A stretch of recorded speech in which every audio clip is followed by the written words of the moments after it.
بسم اللہ الرحمن الرحیم. پروفیسر عزیز لاہوری. آج میں جس شخصیت کے پاس بیٹھا ہوا ہوں محترم شخصیت ہیں مرزا ظفر اقبال صاحب. مرزا ظفر اقبال صاحب جو ہیں یہ ڈیرہ غازی خان کی پرماننٹ پرسنالٹی ہیں ماشاء اللہ, اور چیمبر آف کامرس جو ہے اس کے نیب پریزیڈنٹ سر, سابق سینئر نیب صدر بھی ہیں. اور ان کے والد محترم جو ہیں مرزا محمد اقبال صاحب جو ہیں وہ بھی ایک ایسی شخصیت ہیں کہ جن کی جتنی تعریف کی جائے اللہ تعالیٰ ان کو جنت الفردوس میں اعلیٰ مقام دے. تو اچانک ہی وہ اس دنیا سے چلے گئے. وہ بہت ہی شفیق پرسنالٹی تھی ماشاء اللہ. تو محترم جناب مرزا ظفر اقبال صاحب, آپ کچھ بتائیں گے اپنے بارے میں؟ بسم اللہ الرحمن الرحیم. بہت شکریہ صاحب آپ کے تشریف آوری کا اور اتنا اپنے عزت بخشی ہمیں. بیسیکلی ہم نے ڈی جی خان میں دادا جی نے بزنس سٹارٹ کیا, اور ہم نے جو پہلے چیمبر آف کامرس میں اپنی بانی رکن میں میرے دادا جی میرے والد صاحب ان میں رہے. تو بزنس سیٹ اپ کو ہم نے پرولونگ کرتے ہوئے ادھر الحمدللہ اللہ تعالیٰ نے بہت عزت دی. تمام شعبہ جات میں اللہ تعالیٰ نے ہر سیڑھی میں کامیابی عطا کی. یہ بزرگوں کی محنت, ان کی دعاؤں, ان کی لگن کے ساتھ یہ سارا پاسبل ہوا.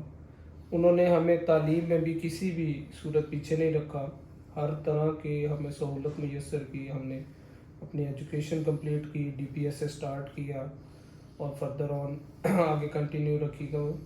پھر پریکٹیکل لائف میں جب آئے تو 2017 میں سب سے پہلے چیمبر آف کامرس میں ایز اے وائس پریزیڈنٹ میں ڈی جی خان میں بنا اور بلا مقابلہ ماشاء اللہ.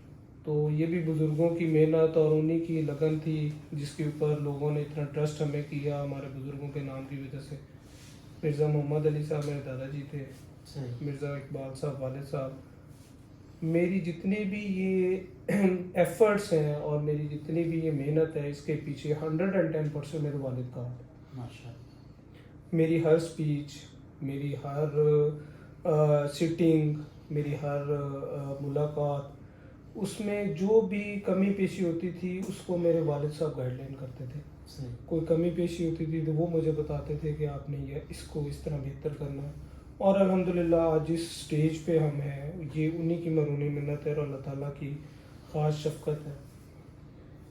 والد صاحب کا میرے ساتھ پورے ٹینور میں رہنا, 2017 میں جب میں نائب صدر بنا اس کے ٹوٹل پیریڈ, اس کے بعد آیا کووڈ آ گیا, کووڈ سے گزرا. تو کووڈ کا ٹینور گزارنے کے بعد ہم ادھر آفیسرز کلب بن گیا ڈی جی خان میں. آفیسرز کلب میں ہم پائنیئر ممبر میں سے آئے. سب سے پہلے ہم نے ممبرشپ لی. اس ٹائم اللہ بخش قرائی صاحب اور دوستوں نے ساتھ ملے, ہم اکٹھے ہو کے ہم نے یہ آفیسرز کلب کی بنیاد رکھوائی. وہ بھی کچھ عرصہ چلی اور چیزیں پھر ہمیں نظر آئی کہ یہ شہر کے لیے کچھ مناسب نہیں ہو رہا, چیزیں چینج ہوئی. تو اللہ تعالیٰ نے اس شہر پہ ایک بہت اچھا نام لیاقت علی چٹھا کی صورت میں کمشنر کو بھیجا, جنہوں نے اس کلب کو جم خانہ میں کنورٹ کیا. اور جم خانہ کلب کے پائنیئر میں سے ہمیں انہوں نے پوری سپورٹ کی. ہم نے کلب کے اندر جو ڈیولپمنٹس ہو سکی ہم نے اپنی طرف سے اپنی ٹیم کے ساتھ مل کے اس چیز کو ٹوٹل اس اسٹیج پہ لے کے آئے کہ ڈی جی خان میں کیونکہ فیملی کی کوئی سٹنگ نہیں تھی. ہم اپنی فیملیز کو ویکینڈس پہ ملتان لے کے جاتے تھے گھمانے پھرانے کے لیے. یہاں پہ کوئی ایسا سیٹ اپ نہیں تھا کہ جہاں پہ فیملیز جا کے ایک اچھی ہیلدی ایکٹیویٹیز اور لائف گزار سکے. جم خانہ کی بنیاد رکھی مارچ 2022 میں. ہم نے پہلا وہاں پہ میوزیکل نائٹ کی, عطاء اللہ عیسیٰ خیلوی کو بلایا, جو کہ کلب ممبران کی طرف کے لیے نا ہمارا گفٹ تھا, جو والد صاحب نے ہم نے مل کے ایک اناؤنس کیا, اور تاکہ اس شہر کو پتہ لگے کہ کلب کی بیسیکلی نیڈ کیا ہے, کلب ہے کیا چیز. کلب ایک سوشل گیدرنگ ہوتی ہے. یہاں پہ بہت سارے لوگ اس طرح سے بھی اب ہم فیل کرتے آتے ہیں کہ جن کو نا جسٹ اپنے کوئی ریلیشنز بنانے کے لیے، اپنے معاملات کو سیدھا کرنے کے لیے ایک شارٹ کٹس چاہیے ہوتے ہیں. صحیح. ہم ان چیزوں سے ہٹ کے ہم کہتے ہیں ایک سوشل گیدرنگ ہے، ہمارے آپس میں ایک اچھے ریلیشن ہونے چاہیے ممبران کے ساتھ. ایک بچوں کے اندر کمپٹیشن ڈیولپ ہونا چاہیے، وہ بھی آگے بڑھنے کی ہی، تاکہ ان میں صلاحیت آئے. ہیلدی ایکٹیویٹیز آئیں جس میں ہمارے پاس ٹوٹل سپورٹس ایکٹیویٹیز ہیں. اس سے کلب سے پہلے ہمارے بچے کبھی کسی گراؤنڈ میں کھیل رہے ہیں، کوئی جسٹ کرکٹ کھیل کے آ رہا ہے، کوئی جسٹ ہاکی کھیل کے آ رہا ہے.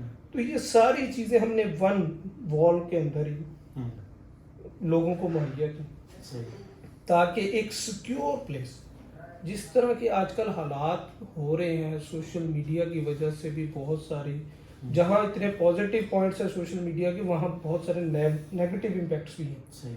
تو یہ لوگوں کو ایک اچھا سٹیج ملی جہاں ہم نے میوزیکل نائٹس کرائے، بچوں کے پپٹ شوز کرائے، ہم نے صوفیزم کے پروگرام کرائے، ہم نے مولانا عبدالرؤف روفی صاحب کو بلایا، نعت کا پراپر ایک پروگرام کروایا. تو سٹارٹ میں ہی ہم نے لوگوں کو ایک فیل دی کہ یہ ہے کلب، یہاں پہ ایک اچھا ماحول ہے. بچے اگر اپنی ہیلدی ایکٹیویٹیز کے ساتھ ایک سوشل ایکٹیویٹیز بھی ساتھ ساتھ کر رہے ہیں.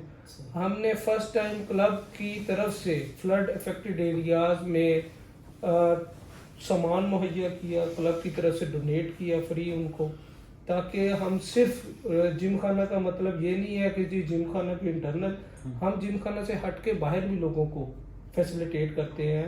آفت زدہ ایریاز کے اندر ہم ان کی سپورٹ کرتے ہیں، پرسنل سپورٹ بھی کرتے ہیں اور کلب کی طرف سے بھی کرتے ہیں. پھر اس کے بعد کچھ ٹائم بیچ میں سے ہم اپنی ظاہری بات ہے، میں اس کے بعد چیمبر آف کامرس میں سینئر وائس پریزیڈنٹ بن گیا، اور میں کلب کی طرف تھوڑی سی توجہ کم ہوئی کیونکہ میرے پاس چیمبر آف کامرس کے ساتھ ساتھ ڈی پی ایس کا ادارہ بھی آ گیا. اچھا. میں as a D P S کے بورڈ آف گورنر کے طور پہ بھی مجھے ادھر انہوں نے نامینیٹ کیا اور میں ادھر بھی سرو کرنے لگا. تو دو جگہ پہ سرو کرنے سے یہ ہوا کہ کلب کی طرف تھوڑی سی توجہ کم ہوئی، جس کی وجہ سے کلب ہمارا کچھ 2 سالوں سے پیچھے چلی گیا، جہاں نہ کوئی ایونٹس ہو سکا، نہ کوئی سوشل گیدرنگ ہو سکی. ممبران کی طرف سے بہت ساری کمپلینز آئی کہ ان کے پیسوں کا ضیاع ہو رہا ہے. پھر ہم نے دوبارہ ایک فیصلہ کیا، ہم دوست پھر اکٹھے ہوئے اور ہم لوگوں نے دوبارہ اس کی طرف توجہ دی. توجہ دینے کے بعد الحمدللہ آج کلب میں پھر وہ رونقیں، وہ موج مستی، وہ ساری ایکٹیویٹیز دوبارہ سٹارٹ ہوئی. ہم نے جشن 12 کا 3 days کا ایونٹ کیا، وہ آپ نے بھی دیکھا الحمدللہ کامیاب سکسیسفل رہا. ہم نے کرکٹ ٹورنامنٹ کیا، وہ بھی الحمدللہ بہت سکسیسفل رہا. اب ہم نے ریسنٹلی مہندی نائٹ جو چاند رات کو صرف لیڈیز کے لیے ایکسکلوسیو کیا، اس میں بھی الحمدللہ ہمیں اتنا اچھا رسپانس ملا فیملیز کی طرف سے کہ وہ اب ہم سوچ رہے ہیں کہ اس کو نہ مزید ہم بڑھائیں، اور ہم اس کو الحمدللہ ہر ماہ ایونٹ کرائیں گے کلب کے اندر، تاکہ جو فرسٹریشن لوگوں کے اندر اس ٹائم ملک کی حالات کی وجہ سے ڈیولپ ہوئے تھے، وہ تھوڑا ریلیکس ہوں. بچوں میں بھی انکریجمنٹ آئے گی، وہ بھی پارٹیسپیشن کر رہے ہیں. بہت زیادہ جو ڈسہارڈ ہوئے تھے وہ کوئی سپورٹس میں آ رہا ہے، کوئی نعت کمپٹیشنز میں آ رہا ہے، کوئی کرکٹ میں آ رہا ہے. تو ہر طرح کے ہم اس طرح کی چیزیں ڈیولپ کر رہے ہیں. اب ہارس رائڈنگ ہم نے نائٹ بھی سٹارٹ کر دی ہے، اچھا، جو آج تک کبھی نہیں ہوئی تھی ڈی جی خان میں. عید پہ بھی ہم نے کلب اوپن رکھا تاکہ ممبران کو جو فیسلٹی ہم دے سکتے ہیں ہم اپنی طرف سے پوری کوشش کر رہے ہیں. اور ممبران سے بھی اس چیز کی یقین ریکویسٹ کرتے ہیں کہ آپ بھی کہیں پہ بھی آپ کو فیل ہو کوئی چیز اس میں مزید کمی ہے، کوئی ہمیں سجیشن دینا چاہتے ہیں، ہمارے ساتھ مل کے کسی اور چیز میں پارٹیسپیٹ کرنا چاہتے ہیں، تو ہمارے لیے ان کے دروازے اوپن ہیں. سیکٹری خالد عبداللہ اس ٹائم اتنے انتہائی نفیس اور شفیق انسان ہیں کہ انہوں نے کسی بھی ممبر کے لیے کبھی بھی روک ٹوک نہیں دی. ہر ممبر کو وہ ویلکم کرتے ہیں اور ان سے سجیشن لیتے ہیں، ان سے گائیڈ لائن بھی لیتے ہیں اور ان کی رہنمائی بھی کرتے ہیں اگر کہیں پہ ان کو نہیں کسی چیز کا. تو وہ بھی یہی ہمارا چاہتے ہیں کہ یار اس میں جو کچھ ہو سکتا ہے